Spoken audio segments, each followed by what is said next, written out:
nuevo en Cafarnaúm. Quiere decir que era costumbre de Jesús llegar a Cafarnaúm. Y recordemos lo que ya hemos compartido, que Cafarnaúm era la sede, era la casa, el hogar de Jesús. Y allí en Cafarnaúm residía en la casa de San Pedro. Este es otro de los milagros del Señor Jesús. Recuerden una cosa, San Marcos está recogiendo no todos los milagros de Jesús, sino los más simbólicos. Este es un milagro muy simbólico. Tiene detalles que se salen del esquema normal de los otros milagros. Y nosotros tenemos que descubrir cuáles son esos detalles que hicieron que San Marcos escribiera este milagro y no otro. Qué cosas preciosas hay aquí en ese milagro. Dice, entró de nuevo en Cafarnaúm. ¿A qué horas ocurriría esta escena? Cuando Jesús iba a dar la vuelta por toda Galilea, por Samaria, por Judea, regresaba a Cafarnaúm a la hora de la tarde, ya con deseos de comer y de acostarse. Eran más o menos las 6 de la tarde. Porque las costumbres eran, cenaban y a nadie salía, por lo oscuro, para evitar a la salvatrucha, a la M3, etc. Entonces, para evitar eso, a comer y a dormir. O sea, la jornada comenzaba a las 6 de la mañana y terminaba a las 6 de la tarde. Bien cansados. Pero lo que vemos aquí es que a esa hora del cansancio, a esa hora de los alimentos, Jesús va a estar siempre disponible. Va a estar siempre atento a las necesidades. Queridos hermanos, para un cristiano auténtico no hay reloj, no hay calendario, no hay vacación. Si nos hemos metido a servirle o nos vamos a meter a servirle al Señor, no esperemos jubilación, no hay vacación, no hay descanso. ¿A qué hora se descansa? Cuando se puede en la noche. Cuentan de San Francisco de Sales, y cuando andaba evangelizando allá en Ginebra, 1600, San Francisco dice que llegaba, era un hombre alto, a pie, porque no había medios de transporte, y él se iba por la vereda, por las montañas, agarrándose de los bejucos. Y cuando él llegaba a medianoche, llegaba súper cansado. De la bota le salía sangre. Iba tan fundido que no se quitaba la bota. Solo se veía que chorreaba sangre, imagínense.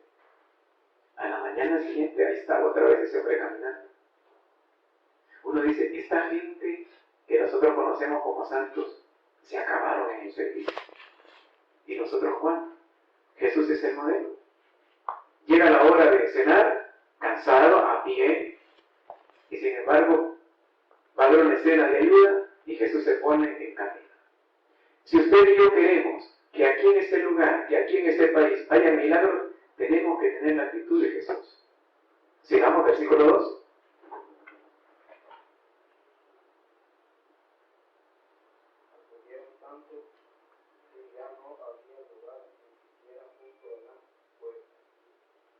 Palabra del Señor. Acudieron tanto, dice esa versión. En otra versión dice, en la Jerusalén dice, se agolparon, quiere decir de golpe, llegaron en carrera, una tanatada. Fueron tantos. Las casas eran pequeñas. Aún la casa de Pedro no sería muy grande. Entraron todos. Jesús estaba dentro, a lo mejor ya para tomar sus alimentos. Entraron todos. Todo el mundo quería estar ahí. Y afuera quedó un montón de gente, de tal manera que no entraba, no cabía, como decimos nosotros, una aguja más. ¿Qué hizo Jesús cuando hubiese la tanatada de gente? No, hombre, díganle que voy a tomar mis sagrados alimentos. Es más sagrada la persona que los alimentos. Tenemos que aprender. Y no digo, no, hombre, díganle, no, mi mujer no dejaron entrar. No, saquen los hombres, yo quiero descansar un ratito, 10 minutos de sueño. ¿Cuál 10 minutos de sueño?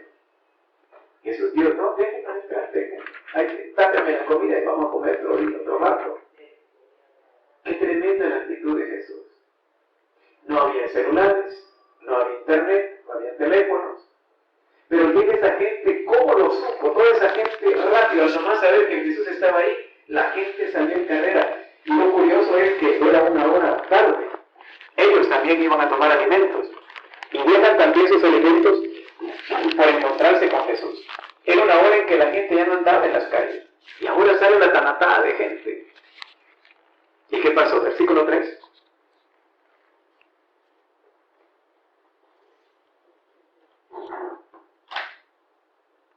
En el versículo 3 dice, lectura de la carta de San Marcos,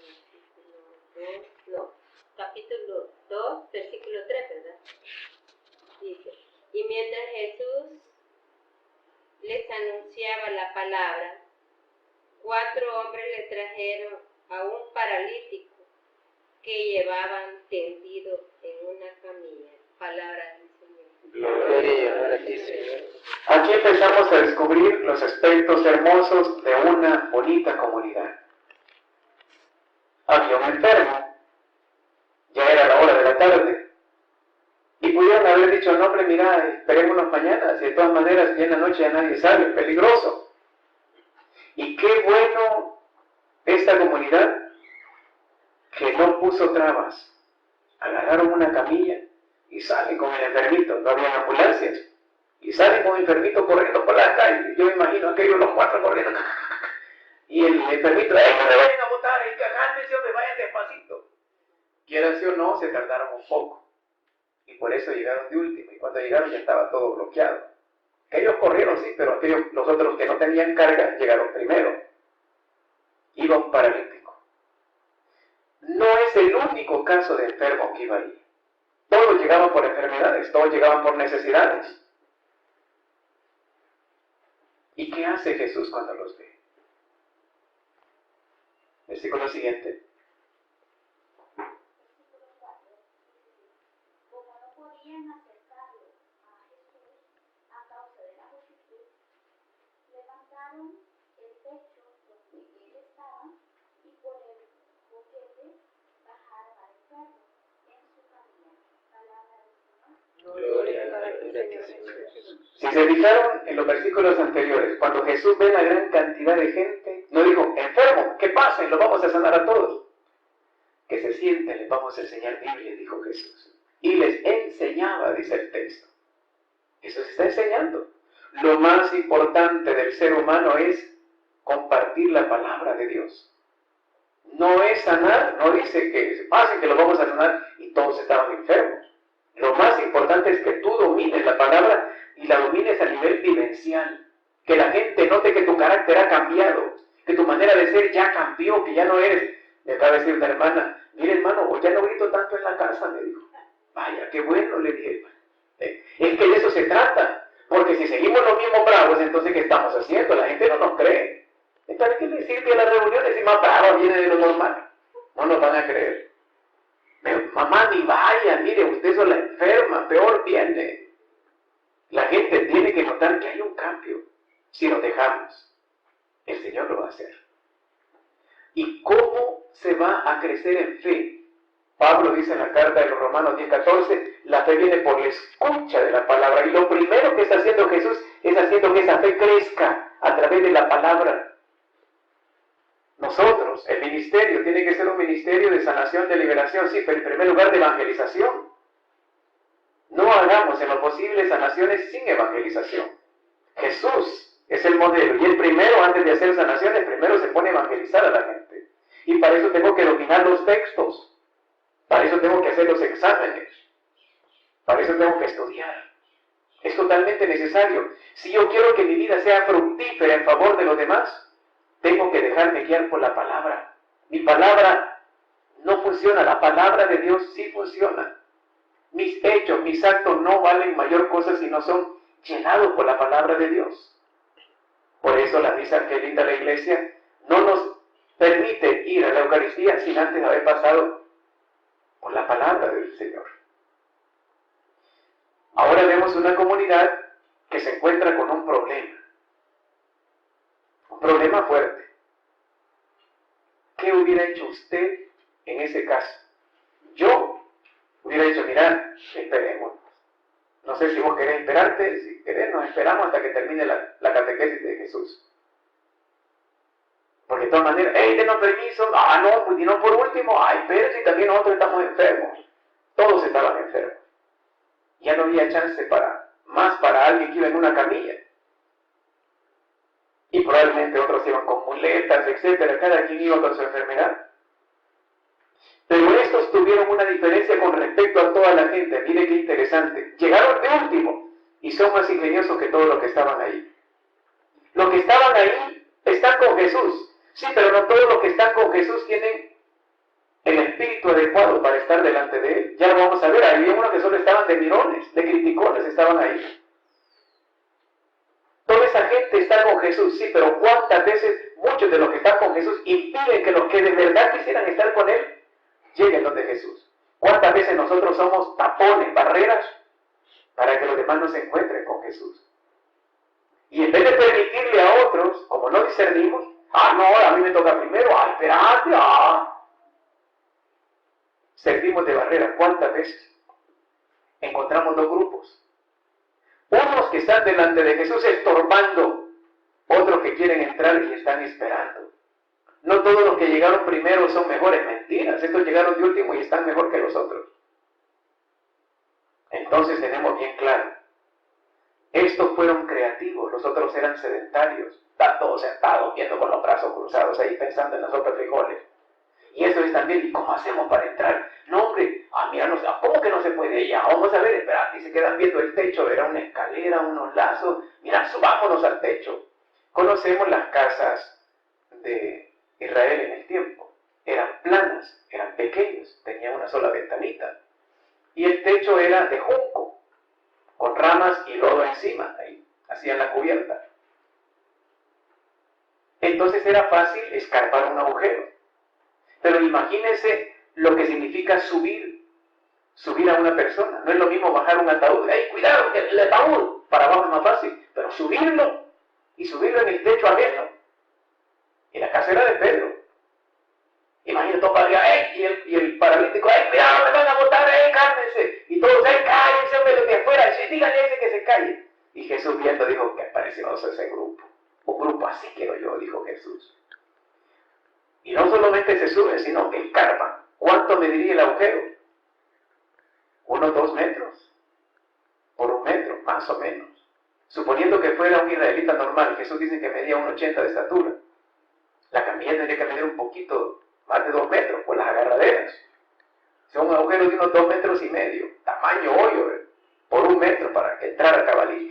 Y escarbando y el montón de basura cayendo, no me cae, por favor, no me lo fregues, espérense, hombre, se va a terminar. Qué lindo que tú no esperes a que termine todo. Qué lindo el amor que tenía esta comunidad por este paralítico, que van a hacer hasta lo imposible con tal de estar ahí. Qué bueno. Le damos la bienvenida a nuestros jóvenes que vienen de Ilobasco. Dios sea bendito. Un aplauso al Señor por traer a nuestros chicos de Ilobasco. Adelante, jóvenes. No, y los van a desintoxicar, mira, ahí en la puerta. Qué bueno. Siéntense, chicos, allá hay sillas. Estamos en el Evangelio de San Marcos, en el capítulo 2. Abra su Biblia por ahí y nos continuamos. Entonces estamos viendo esta curación del paralítico. Qué lindo que nosotros tengamos una comunidad así. Gente que no nos deje tirados. Gente que nos vea enfermos y salgan en carrera a ayudarnos. Gente que esté dispuesta a superar todas las barreras, todos los obstáculos. ¡Qué bueno! La gran mayoría de nosotros va a ir a la comunidad. ¿Y quién me va a pasar a recoger? Yo creo que va a llover, viene una negra ahí arriba. Qué interesante el ejemplo de estos chicos, vienen de Ilobasco, en taxi, todos perdidos andaban ahí. Qué bueno, nosotros estamos aquí, yo ya me voy. A mí me va a agarrar la tarde, tengo otras cosas que hacer. Me encanta el ejemplo de estos chicos de Ilobasco. Y aquí solo reciben la enseñanza y se van de regreso, así es, ¿verdad? Van de regreso otra vez allá, porque no viven aquí. Y desde hace rato que están queriendo venir. ¿Cuánta gente que llega por último tiene más fe que los que están aquí desde hace rato? Ese es el ejemplo del paralítico. Aquellos llegaron por último, pero fueron más creativos. ¿Sabe cuál es el problema de nosotros los católicos? Somos muy dormidos, lo dice Jesús. Los hijos de las tinieblas son más astutos que ustedes. Estaba en una comunidad el día lunes y salió un anuncio en el periódico. Tú naciste para una patrol. Y aparecen el montón de cosas de la patrol. Y Rápido, yo vi el periódico, hablé al hermano Stigwell, que es el que nos hace los banners. Stigwell, un banner en contra de la patrón. Nosotros no nacimos para ninguna patrón, hemos nacido para el cielo. Y casualmente en el grupo de la tarde, ahí estaba una señora que es de las dueñas de la patrón, de las que venden la patrón aquí. Y me dice, hermano, ese anuncio pegó, vendimos todas las patrón. Cuando vinieron las patrón la primera vez, las vendimos todas con ese anuncio. Y como necesitamos vender, hemos sacado otra vez el anuncio. Hermanita le dijo con todo el cariño, pero nosotros no nacimos para una patrón, nacimos para el cielo con Jesucristo el Señor. Se le fueron todos los ojos para adentro. Y que hay que ser claro, con todo el respeto, pero no hemos nacido para una patrón. ¿Cómo es que ellos son más creativos para vender un carro? Y la patrón no es una cosa barata, no es un Yaris, es una cosa cara. ¿Y cómo se la rebuscan? Y mire, todas las unidades las vendimos, me dijo. ¿Cómo entutrutan a la gente? Le hacen creer que hemos nacido para una patrón. No, señor, usted no ha nacido para ninguna patrón, ha nacido para el cielo, usted es más grande que una patrón. Y estos hombres fueron creativos, no se quedaron estancados. Se suben al techo con todas las dificultades, imagínense, y una escalera, ¡ey, hombre, ya se va a quebrar! Una doble, el lazo, buscando eso, no tiene el lazo, busquemos el lazo y todo. Y lo van bajando. Y todo el mundo, ¡ey, no, me dice, ¡ey, mucho polvo! ¡Ey, ven, esperado, hombre! Y Jesús decía, ¡qué linda esa comunidad! Unos bichos así necesito yo en mi comunidad. ¡Qué bueno! Jesús no dice ni una palabra. Jesús está observando todo y lo bajaron enfrente de Jesús. Imagínense lo que eso significaba, todos sudados allá, aquello, bajándole, a un lado, a la suicida, pues, de permiso ahí, y va bajando, ahí le va a caer encima, pues, va. Imagínense la escena, ¿verdad? Y el paralítico de ahí moviéndose, ¿verdad? Como aquella escena, dicen que un día iban a enterrar un muerto, ¿verdad? Y resulta que uno de los 4 que llevaba en andas era Patojito. Entonces iban 3 bien y uno que, vean. Y el muerto dice, bueno, o se van en orden o me voy a pie. Porque ustedes muchos se mueven, ¿verdad? Imaginemos el paralítico, ¿verdad? El paralítico ahí. ¿Y qué hace Jesús? Les está dando una enseñanza. Es la palabra de Dios la que se está indicando. Pero es interrumpida por una fe extraordinaria de estos hombres. ¡Qué precioso! ¿Cuántas veces los que están afuera tienen más fe? Una fe más grande que la que estamos adentro. Somos demasiado dormidos, perdónenme, con el respeto que se merecen las iglesias evangélicas. Nosotros estamos cantando los cantos de ellos porque nosotros no podemos hacer nuestros propios cantos. Nuestras ceremonias son bastante aburridas. No andamos a la velocidad de los tiempos. ¿Qué dijo Juan Pablo II allá en Santo Domingo? Una nueva evangelización, nueva en su ardor, en sus métodos, en su expresión. Nosotros los mismos métodos, la misma forma de orar, la misma forma de predicar. No nos ingeniamos. Una de las cosas preciosas de nuestro ministerio son estos detalles creativos. Un crucifijo que no lo tiene nadie. Un microbusito que no lo tiene nadie. Unos folletos que no los tiene nadie en la Iglesia Católica. Tenemos que ingeniarnos, tenemos que ser creativos. Para repetir lo mismo que están haciendo no vale la pena hacer otro ministerio. Tenemos que ser muy creativos. Estaba comiendo una hamburguesa y en el McDonald's y decía, sabor incomparable. Rápido le hago a Steve, hágase un banner. Cristo María, una evangelización incomparable. Le robamos la idea a McDonald's, ¿por qué no? Si esto es para vender a Cristo Jesús, aquello es para vender un pedazo de carne. Nosotros tenemos que robar esas ideas, tenemos que ser más creativos que ellos. Por ahí vi un anuncio que decía, anuncio de un carro, vívelo, siéntelo, enamórate. Inmediatamente un banner, Cristo María, vívelo, siéntelo, enamórate de Cristo. Tenemos que ser más listos que ellos. ¿Por qué tenemos que ir atrás? No, tenemos que ir adelante. Como ellos en los altos ahí, aquí en la Plaza Beethoven, ahí usted se para y le meten un montón de papeles ahí en Metrocentro. Masajes eróticos. Y ahí le meten un montón de cosas, la confidencial, a domicilio, etc. Nosotros no andamos evangelizando en los altos. Hermano, tenemos una asamblea. Hermano, tenemos una vigilia. Hermano, tenemos una caravana misionera católica Santa Elena. Cuesta que la gente camine. No, nos está costando. Miren lo que cuesta hacer exámenes. Miren lo que cuesta que nosotros aprendamos los textos bíblicos. Hermanos, tenemos una cultura bastante débil. Y Jesús al ver a aquellos 4 dijo, qué precioso, estos bichos sí, a ver hasta dónde llegan, qué bueno. Jesús no dijo nada, los dejó hacer todo. Sigamos. Siguiente versículo. ¿Qué versículo es? 5. Muy bien.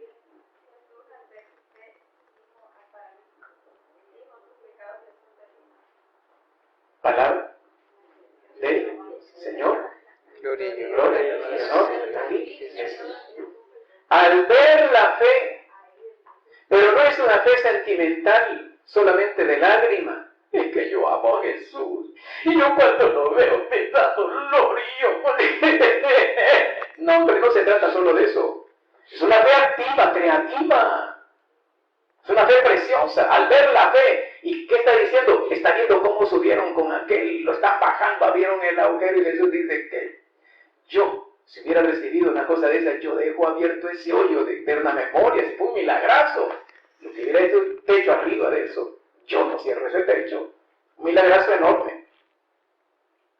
Y Jesús al ver la fe de esos hombres dice, qué preciosa esa fe. Ese es el tipo de fe que yo necesito. Gente que se mueva. Gente creativa, gente chispuda. Al ver la fe de todos ellos dijo, no, este vale la pena. Estaba todo lleno de enfermos. El único que alcanzó para un milagro es este creativo, este grupo creativo. Jesús está encantado con esa creatividad. ¿Por qué no se dan más milagros en nuestros grupos, en nuestras parroquias? Tenemos parroquias dormidas. Tenemos parroquias que ya no pasan de los mismos esquemas de hace tiempo.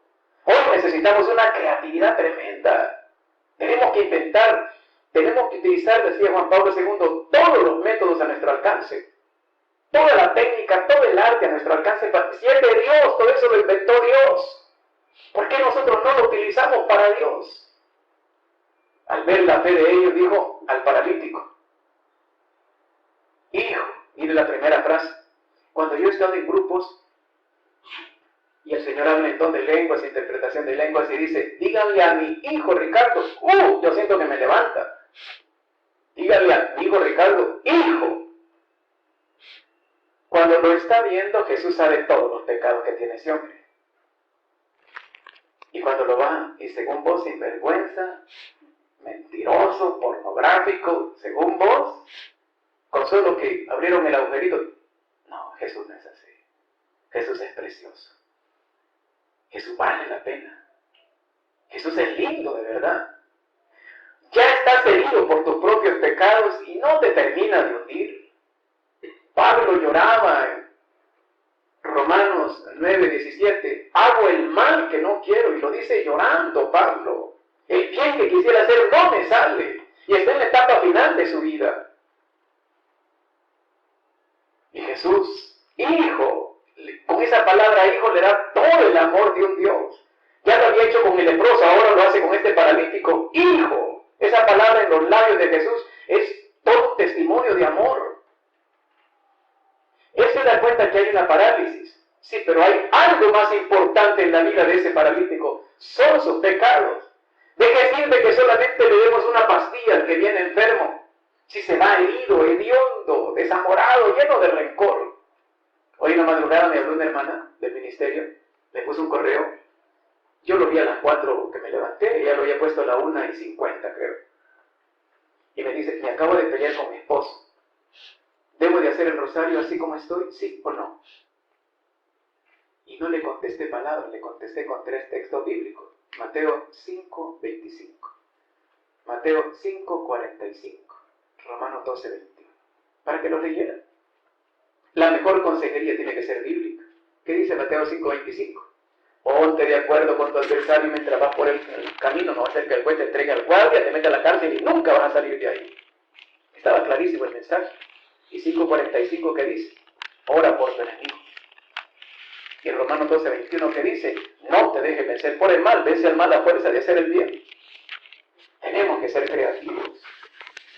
Lo más importante no es que ores, es que lo hagas con sanación. Lo más importante no es que seas del ministerio de sanación o de liberación, es que sanes el error, lo duro que tiene adentro esa criatura. Y Jesús se da cuenta, ¿de qué me sirve quitarle la parálisis a este hombre si se va a ir al infierno? Lo más importante es que esté limpio de su corazoncito. Qué lindo si nosotros este es un hospital, bendito sea Dios, qué bueno. Pero que a la par de la medicina biológica preciosa que tenemos aquí, también estuviera un cubículo. Pasen allá, hasta Lupita que va a hacer la oración de sanación, mire, ahí pasa todo con Lupita, ¿verdad? Y ahí están con todas las demás hermanas. Y Lupita pone mano fuera, que pase el otro, fuera, que pase el otro. Y todo bien robusto, contento.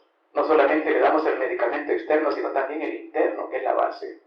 Hermanos, usted tiene que creerlo. Usted tiene que estar consciente que eso es lo que hacía Jesús. Lo primero que hace es, hijo, tus pecados te son perdonados. Aquel pastor protestante que vino aquí un par de veces de Puerto Rico, que vino a la Don Rúa y a otras iglesias, él contaba que cuando estaba en el cambio, leyendo, buscando cómo acusar a la Iglesia Católica, terminó defendiéndola. Y una de las cosas que más le impresionaba es el perdón de los pecados. Y él dijo, yo voy a probar eso, yo quiero probar eso. Si los psicólogos dicen que lo más lindo que ha hecho Jesús es el perdón de los pecados, yo quiero experimentar eso. Y se fue, dice, a una parroquia perdida donde nadie lo conociera porque era un pastor internacional. Se fue a una parroquia por ahí, todavía en la cola hizo cola y viendo para todos lados. Cuando él llega al confesionario, empieza a llorar. Y cuando él le dijo, Señor, si esto funciona de verdad, yo quiero experimentar el perdón de los pecados. Cuando él sale, dice que caminaba en el aire. Me sentía tan liviano, dice, me sentía tan bofito, algo que nunca había experimentado en mi iglesia evangélica. El perdón de los pecados, me sentí tan limpio por primera vez en mi vida. Yo sabía mucha teología, sabía mucho de predicación, sabía mucho de reunir masas, pero nunca había experimentado el perdón de los pecados como en la Iglesia Católica. Qué lástima que usted y yo lo tenemos y no lo utilizamos bien. ¿Cuántas personas cuentan que al ir al confesionario sienten que una carga que llevaban se botó para siempre? Eso es lo que más le interesa. Jesús vino a salvar de sus pecados. No vino a sanar solamente físicamente, ese es un medio, no es la meta. La meta es la sanación interior. Y Jesús dijo, lo primero, hijo, tus pecados te son. ¿Cuántas veces nosotros, todos sin excepción, necesitamos ser sanados interiormente? ¿Y cuál fue la consecuencia de esto? Versículo siguiente. Estaban allí sentados unos maestros de la ley y pensaron en su interior, palabra del Señor. Gloria a ti. Lee el versículo siguiente junto. ¿Por qué éste habla así? Está blasfemando. ¿Quién puede perdonar pecados sino Dios solo? Esta es la palabra del Señor. Gloria y honor a Gloria y ti. honor a ti, Señor. Estaban ahí sentados, pero no estaban aprendiendo, estaban criticando. Y qué pena muchas veces cuando hacemos oraciones, el Señor lo dice con claridad, no todos los que están aquí abrieron su corazón. El Señor lo dice. A veces lo dice hasta con porcentaje. La tercera parte de los que están aquí abrieron su corazón, los demás no. El Señor nos engaña, nos conoce a todos. Ahora, una de las cosas impresionantes que vamos a ver aquí, cómo estos hombres son dirigentes de la parroquia, son los del templo de Jerusalén, y no llegaron con buena intención. ¿Sabe cuáles son las tres cosas que más le agradan al cielo, según la Virgen Santísima Santa Faustina? Lo primero, la base, la humildad. La segunda, la recta intención. El tercero es el amor a Dios. Estos hombres iban con intención torcida. ¿Cuántas veces nos enamoramos con intención torcida de una persona? ¿Cuántas veces atendemos con intención torcida solamente viendo a ver qué vamos a sacar de provecho? Un día de estos, el lunes, estaba en el Seguro Social, iba saliendo de un servicio, iba con mi crucifijo. Y se acerca una señora y me dice, ¡qué lindo el crucifijo! Ah, ¿le gusta? Le digo. Sí. ¿Usted es católico? Sí, hermana, gracias a Dios. Deme $1 entonces. Se acercó, me enamoró, me chuleó el crucifijo para sacar $1,000. ¿Cuánta gente hace eso? Chulean a Jesús para sacar $1. ¿Cuántos hacemos eso? ¿Cuántos se quedan solamente por ver qué van a sacar de Jesús? Es increíble, pero la gran mayoría andan en eso. Andan por un protagonismo, quieren ser, quieren sentirse, quieren que todo el mundo los conozca, quieren que todo el mundo sepa. No sirve para nada eso. Y Jesús está ahí. Delante de esos, Jesús conoce. Lo seguían a Jesús grupos de fariseos, de doctores de la ley, pero no iban con buena intención. Iban a ver en qué se equivoca, a ver en qué lo agarramos a este. Qué tremendo es la persona que no quiere abrir su corazón, no se va a abrir nunca y se va a perder. Está viendo un milagrazo precioso y ellos no aceptan eso.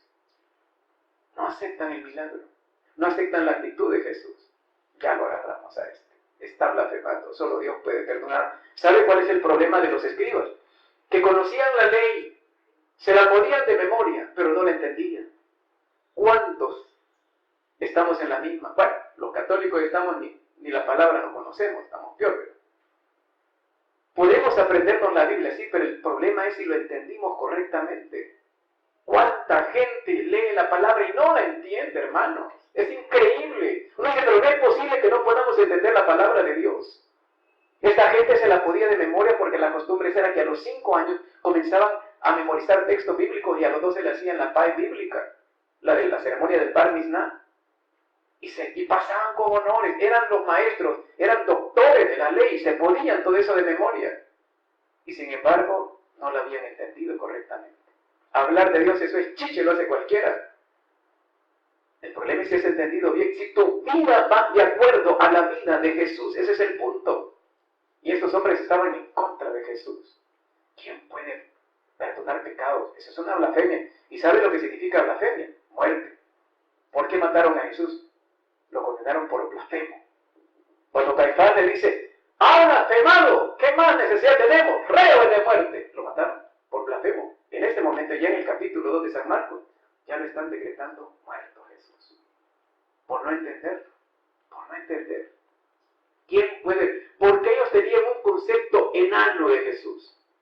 ¿Quién puede perdonar pecados? Solo Dios. Él es Dios, hombre. Él es Dios. No lo quisieron aceptar y no lo aceptan todavía hasta el día de ahora. ¿Cuánta gente tiene un concepto bien pequeño de Jesús? Estaba en uno de los grupos y un joven dice, y de verdad Jesús sanó así a leprosos. Yo creo que lo fue sanando, pero poquito a poquito. Ay, Dios eterno. Esos son los del Seguro Social que sanan poquito a poquito. Jesús sana al instante. Jesús sana con poder. Y hoy quiere que ese poder también lo tengamos nosotros. Pero no siempre vamos a caer bien con eso. Jesús se preocupa de la sanación interior y aquellos están criticando. ¿Cuál fue la reacción de Jesús? Sigan. En ese mismo instante, Jesús supo en su espíritu lo que pensaban y les dijo, ¿por qué piensan así? Palabra del Señor. Qué precioso. No se quedó viendo. Quiero ver esto. Yo vi que movieron los labios, movieron la cabeza, se voltearon a ver. Algo están pensando esto. Yo deduzco por la mirada fea que tienen, no está deduciendo nada. Jesús leyó el pensamiento al instante. Qué precioso eso. Muchos de nuestros santos han tenido ese mismo carisma. Pregúntele a San Pío de Pietrelcina, al santo cura de Ars. Pregúntale a los grandes santos. ¿Cómo leían Santa Faustina, Don Bosco? ¿Cómo lograban? Dicen que los jóvenes de Don Bosco tenían que andar con la cachucha baja porque se les quedaba viendo la frente y sabía lo que estaban pensando. Bájate la cachucha para que no te lea lo que tenés en la frente, le decía uno al otro. Sin cachucha o con cachucha, Dios le revelaba lo que tenía. Imagínense Dios dándonos ese regalo a nosotros, ese carisma, de leer el pensamiento a los demás. Ya nuestros jóvenes no nos darían garabato. No, si vengo de estudiar, no, en serio, te acabo de ver, te estoy leyendo ahí en la frente, estás diciendo que vos venís del cine. Mira, esposo, ¿y vos por qué venís a esta hora? Son las 11 de la noche, trabajando horas extras. Ahí en la frente tenés que estabas como una rubia. ¿Dónde? ¿Quién te lo contó? Yo lo estoy leyendo en tu frente. Qué tremendo, ¿verdad? Ya no habría mentiras, hermanitas. Jesús está oyendo el pensamiento y dice, ¿por qué están pensando así en su interior? Pero al instante, no dice que dedujo, no, supo. Imagínense Dios, sabiendo lo que los 1.000 millones de habitantes están pensando al instante. Uno dice, qué cabezota, uno no logra, nuestra cabeza es tan enana, no logra entender cómo es que Dios está escuchando los pensamientos de todos al mismo instante y somos millones de millones. O sea, ese Dios ahí nos revela una grandeza increíble. Nosotros nos cuesta entender lo que están haciendo nuestras parejas, nuestros hijos. Ah, yo no sé, yo ahí le veo la cara de hondo, pero no sé qué es lo que está pensando, yo no sé.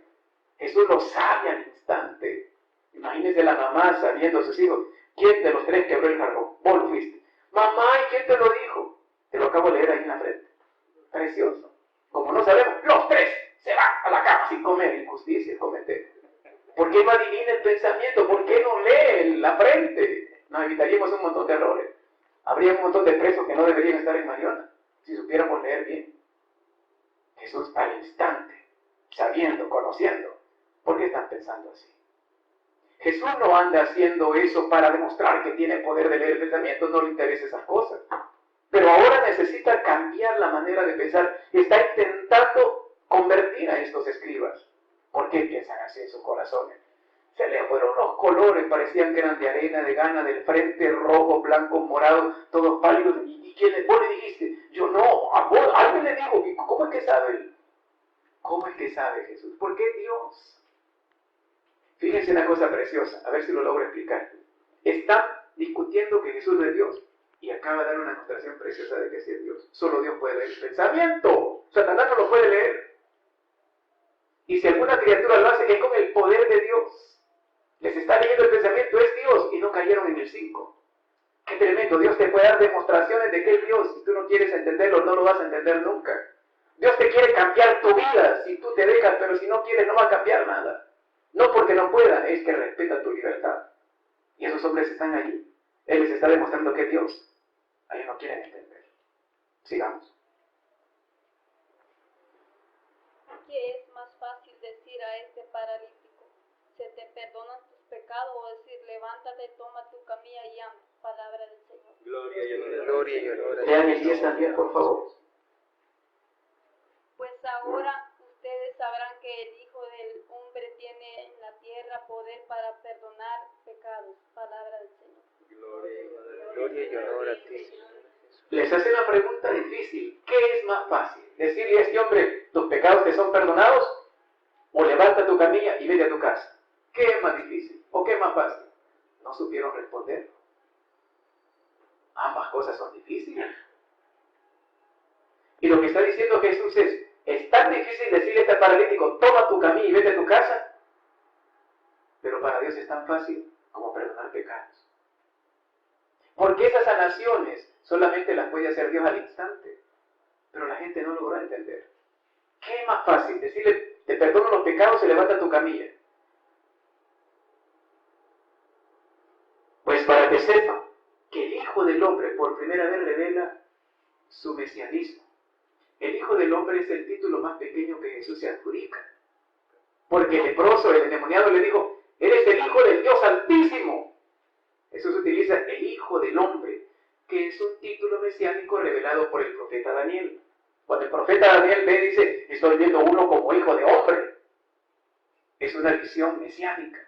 El problema no es si sabemos que esto es mesiánico, el problema es qué concepto del Mesías tenía. Un profeta, un hombre que sabía un poquito más, pero Jesús revela que es Dios. No habían logrado captar eso, por eso nosotros de rodillas tenemos, Señor, que no me equivoque al interpretar la palabra. Señor, que la interprete como es, que no me invente cosas. Cuando yo estoy leyendo libros de teología, le digo, mira, Señor, ¿y cuál de los dos esos tiene la razón? Porque todos parece que andan arañando, cada quien da su propia versión. Señor, ¿y la tuya cuál es? Señor, decime tú cómo interpretas tu propio pasaje. Porque estos no se ponen de acuerdo ni ellos, después salimos nosotros diciendo errores, siguiendo los errores de tal teólogo. Señor, ¿tú qué mencionas? ¿Cómo se entiende este pasaje? Versículo 11, ¿quién lo tiene? Yo te lo mando, levántate, toma tu camilla y vete a tu casa. Palabra del Señor. Gloria y honor a ti, Señor. Yo te lo mando. Qué lindo Jesús, mira. No hay nadie a quien recurrir. ¿Qué está diciendo? Yo soy Dios, tengo el poder. Yo te lo mando. No es en el nombre de Moisés, de Abraham, de Isaac, de Jacob. Yo te lo mando. Tuvieron que haber. Jesús está tratando de argumentar en favor de su divinidad y no lo lograron entender. Yo te lo mando, yo soy Dios. ¿Qué va a decir a Moisés? Yo soy el que soy, yo te lo mando. Aquí está el yo de Jesús, el yo de Dios. Y ellos, ¿por qué les hablan en ese modo? Porque ellos entendían la palabra. Les está argumentando con detalles bíblicos, pero no lo quisieron entender. Yo te lo mando, toma tu camilla, levántate y vete a tu casa. ¡Qué poder de Jesús! Santa Faustina, aquella vez ya al final de su vida, un día se cayó sobre su propio vómito. Qué duro debe ser esa escena, estar 3 horas sobre su propio, toda untada, toda llena de su propio vómito. Quiera si no, aunque sea es sucio, pues, ¿verdad? Y dice que Faustina, ella intentaba levantarse. Y ella sintió, ella dice así, yo sentí que era mi momento final. No tenía fuerza para levantarme, yo sentí que ahí me había quedado para siempre. Llega la reverenda madre y le dice, Sor Faustina, en el nombre de Jesús, ahí está la clave, levántese. Y ella sintió que una fuerza penetró en su cuerpo y se levantó. No se había podido levantar por sí sola. Tú no te puedes levantar por sí solo de ninguna postración. Es el nombre de Jesús, es el poder de Jesús el que te levanta. ¡Qué precioso!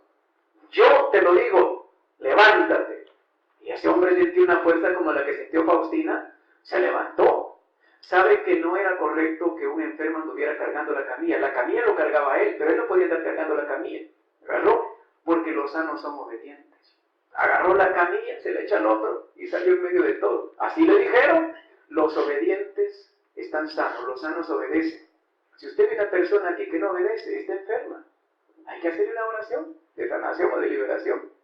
Revise quiénes son los que no obedecen aquí.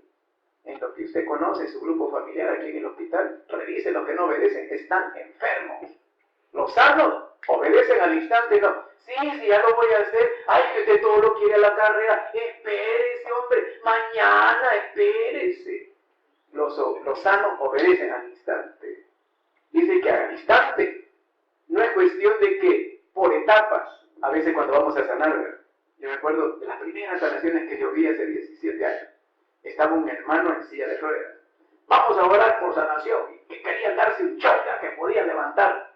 Vamos a orar por hermano, vamos a orar por usted, todos vamos a orar. Hermano, pónganse en pie, agárrese de los lados de la silla. No tenga miedo, levántese, hermano. No, haga fuerza, hermano. No se siente, hermano, ahí échele ganas. A puras veces no querían curar a mí. Y el pobre señor, no puedo, dijo el señor, y se cayó. Bueno, dijo él, ya no quiso darse por... Bueno, dijo, vamos a seguir orando, porque el Señor va a hacer la obra más adelante. No, así que si el Señor no te ha dicho que lo vas a hacer, ¿para qué te metes a hacer ridículo, hermano? Es el poder de Jesús, no es tu poder. A veces cometemos esta barbaridad grande, metida de patas. Si lo tenés, si el Señor te dijo que lo iba a levantar, lo levantás, si no, no levantás nada. A ti te lo digo, yo te lo mando. Toma la camilla y vete. Eso no se compra en ningún supermercado ni en ninguna universidad. Eso te lo presta Dios, no es regalado, es prestado. Si Dios quiere, si no, no hay nada. Al instante el hombre se levantó, tomó la camilla. ¿Cómo había costado que ese hombre subiera allí en medio de la camilla, en medio del agujero? Ahorita nos vemos hasta bailando, como las canciones que pusieron al principio, bailando mambo, bailando rumba, ahí verá. Espíritu Santo, ahí va bailando para afuera, qué bueno, ¿verdad? Y a la vista de todos, y todo, ¿qué pasó? Y todos los escribas, te diste cuenta, mira, por estarte mirando, que quedamos en ridículo. Qué terrible Jesús, qué tremendo Jesús. Versículo final, 12, ¿quién lo tiene? Muy bien. El paralítico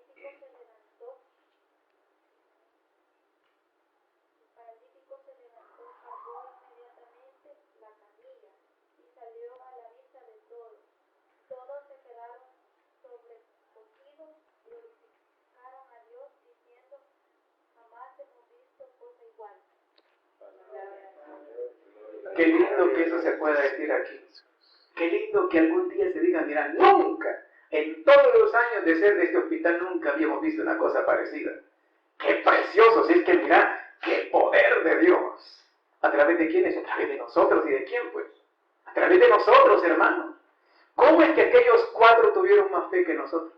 No dudaron ni un momento en que eso se podía. No dudaron en un instante que de alguna manera tenían que estar cerca de Jesús. Jesús no necesita estar cerca para hacer milagros.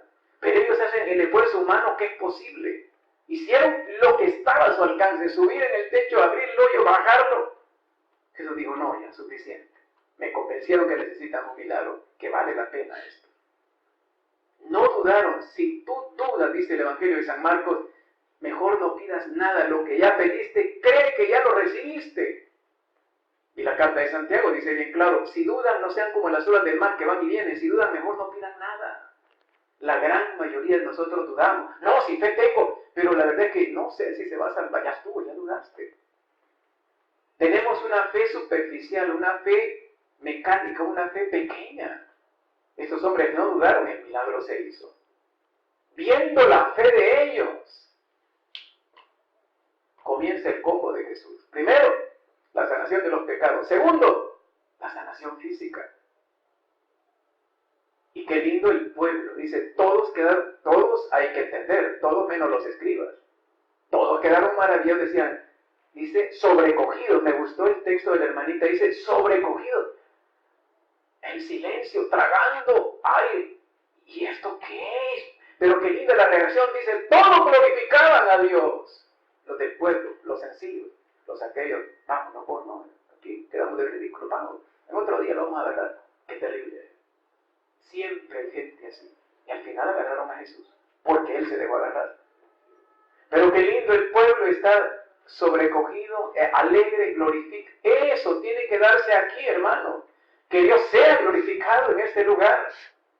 Que Dios, el nombre bendito de Jesús, sea llenado de gloria. Que la gente sencilla se alegre al ver la obra bendita de Jesús. ¿A través de quiénes? De gente como nosotros. ¿Quiénes eran esos cuatro? A saber, y los nombres están ahí. Gente anónima. No dijeron, y llegó Roberto Poma, y llega... No, mire, llegaron gente sencilla, gente anónima. A través de esa gente anónima, Jesús hace maravillas si tienen una fe preciosa. La gran pregunta para nosotros ahora es, ¿y nosotros tenemos la fe de los cuatro? Pregúntele a que está a la par, ¿tú tienes la fe de los cuatro? Pregúntele.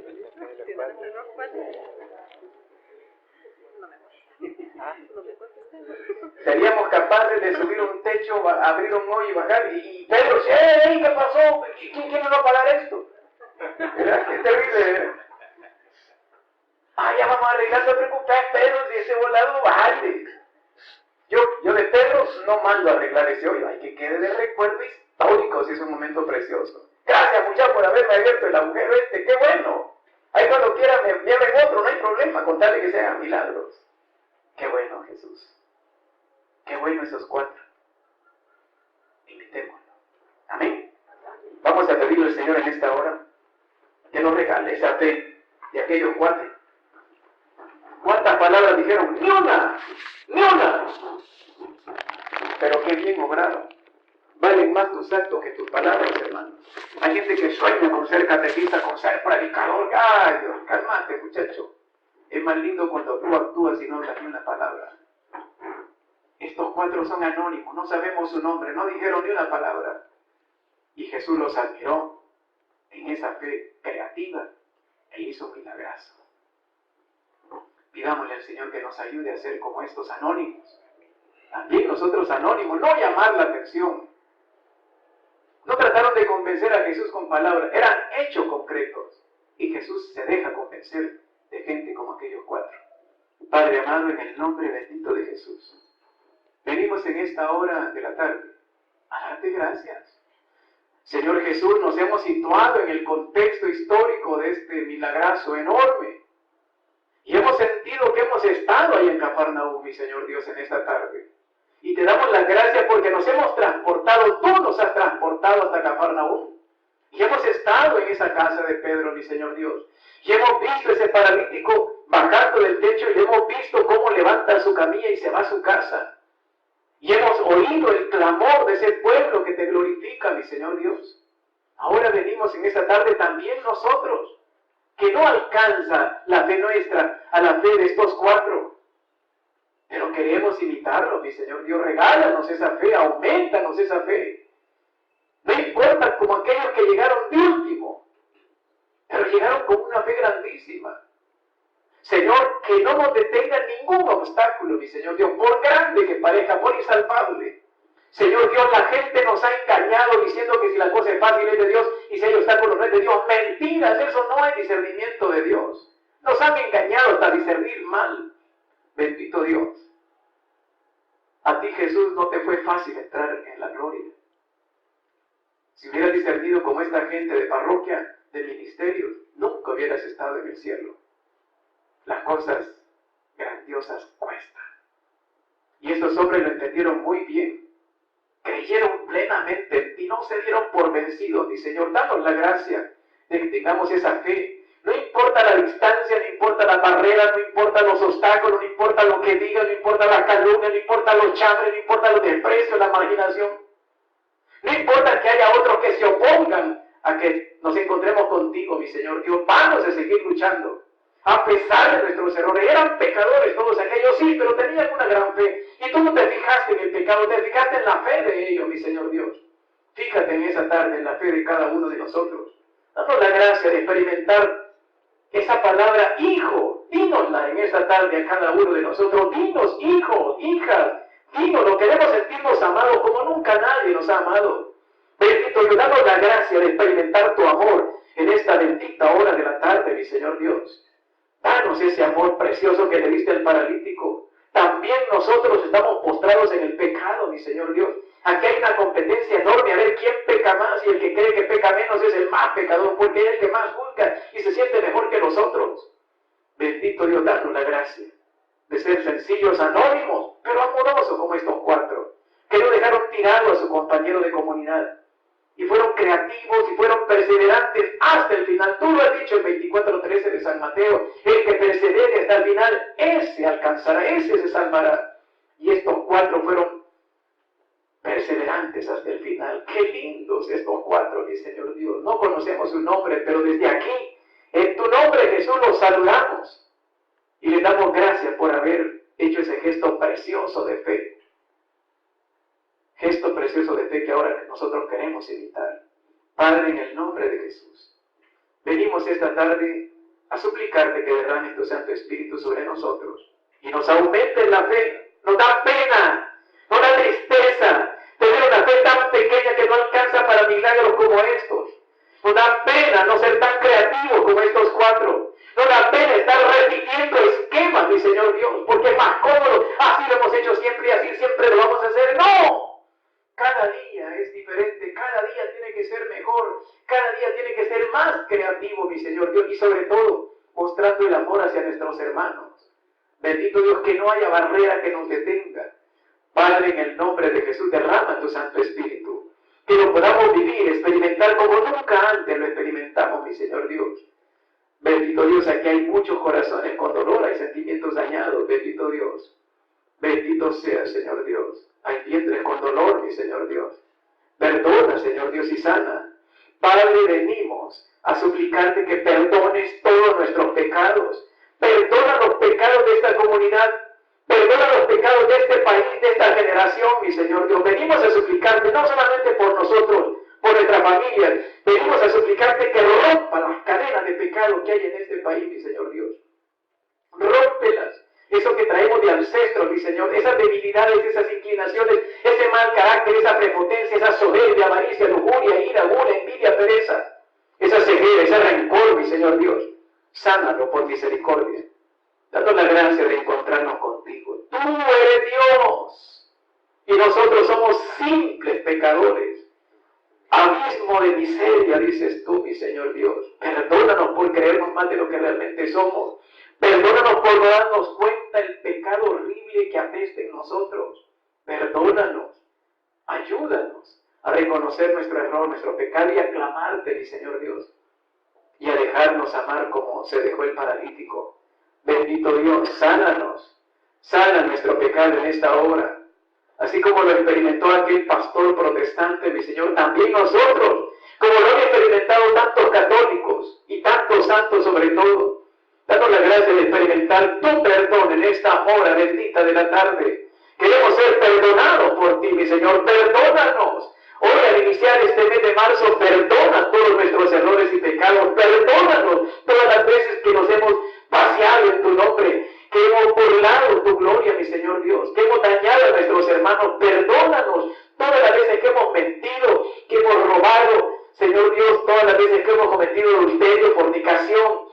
cuando hemos maltratado a nuestros padres, perdona todos los errores que hemos hecho. Cuando le hemos dado más importancia al dinero, a las joyas, a los bienes, mi Señor, perdónanos. Cuando hemos creado ídolos de nosotros mismos o de los demás, perdónanos. Y también sánanos, Señor Dios, como lo hiciste con el paralítico. Señor, mira cuánto estrés hay aquí, cuánta inseguridad hay aquí, mi Señor Dios. Cuánta gente insegura que no sabe lo que va a pasar mañana. Papito amado, en el nombre de Jesús, Señor, quita toda la contaminación de todo lo que estamos aquí. Aquí hay niños, mi Señor Dios. Te pedimos por los niños, por las niñas. Te pedimos, Dios eterno, que las protejas de una manera especial. Que les des todo tu amor a esta criaturita, mi Señor Dios. Que nosotros seamos canales de amor para los demás. Bendito Dios, te pedimos por todos los jóvenes. Aquí están jóvenes, mi Señor Dios. Te pedimos por los jóvenes, bendito Dios. Pasen los niños menores de 15 años que están aquí, bendito Dios. Vamos a hacer una oración especial por niños o niñas, bendito Dios. Hay una criaturita aquí. Yo sé que hay bastante, pero hay una tierna. Extendemos la mano hacia la tierna, bendito Dios. Abre tus manitas para recibir la bendición de Dios. Espíritu Santo, derrámate sobre esta niña que simboliza a todos los niños del país, mi Señor Dios. Clamamos misericordia. Bendito Dios, no permitas que nuestros niños sean maltratados. Bendito Dios, qué lindo, mi Señor Dios. Bendito sea, Señor Dios. Regala tu gracia, Señor Dios. Esta mirada de ternura que tienen estos niños, mi Señor. Este corazón limpio. Sin embargo, tienen angustia, mi Señor. Perdona la angustia que ya llevan ellos, mi Señor Dios. Podemos sentir esa angustia, Dios eterno. Sánalos. Bendito Dios, sánalos, mi Señor Dios. Por misericordia. Regálales tu paz, como se la regala